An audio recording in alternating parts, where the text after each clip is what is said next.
This is the story of the Cuppycake Song. The year was 1994, and my mom was very inspired to write all these little ditties, all these little songs. She was constantly writing music, and so she is inspired to write this sweet Valentine song, inspired by all of these cute little names that she has come up that she calls me as I'm growing up, and also all these names that her parents called her when she was a kid. So the song really spans 3 generations. Anyway, she writes the song, music and lyrics, all herself, and then she goes to my dad, who conveniently happens to be a musician of his own and has a recording studio in our living room. So she goes to my dad and says, hey, I have this song and like 10 others, ideas of songs. So my dad and our close family friend, Dick Williams, get together in our living room over the course of many years to turn these ideas of songs into full songs. And so my dad is the main singer on all of the other tracks except for the Cuppycake Song, which, fun fact, it was initially entitled You're My Honey Bunch. And then the internet, years later, dubbed it the Cuppycake Song. So thank you, internet. It is decided that I am going to sing this song. And I remember it was just a fun thing that I loved to do. I didn't know anything otherwise. It was just fun. So my parents got me into the living room, put the headphones on me, handed me the microphone. I remember my mom holding the camera. Everybody has seen that video of me recording the song. And I have the memory of the reverse view of my mom holding the camera, filming me, and my dad sitting at his studio engineering the recording session. And I remember being said, okay, go ahead and sing. Fast forward to 1996.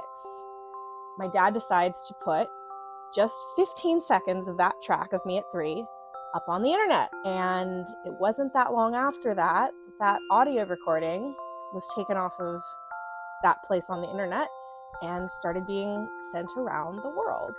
This was before TikTok, before YouTube, before any social media. And it was a short time after that that my dad heard from his sister in Florida that the song was somebody's answering machine message. So we go, what? And I'm like 6 at the time, so I don't know what's going on. But rapidly, over the course of the years, the song starts becoming more and more popular. And it was this experience that was completely authentic and not forced and really just grew out of love. I had no idea that this is what my life was going to contain, but truly there's nothing that I could think of that I would rather be doing than having the opportunity to spread that kind of love and joy and happiness to people, whether they have experienced that in their own life or they are just hoping that they do. I get emotional thinking about it. My dad still produces music, my mom still writes songs, and I am still singing.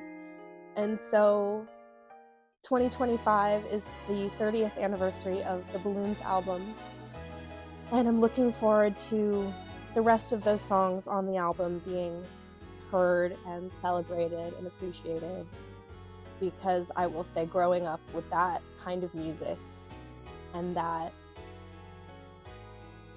dedication and love from both of my parents is something that I will never take for granted.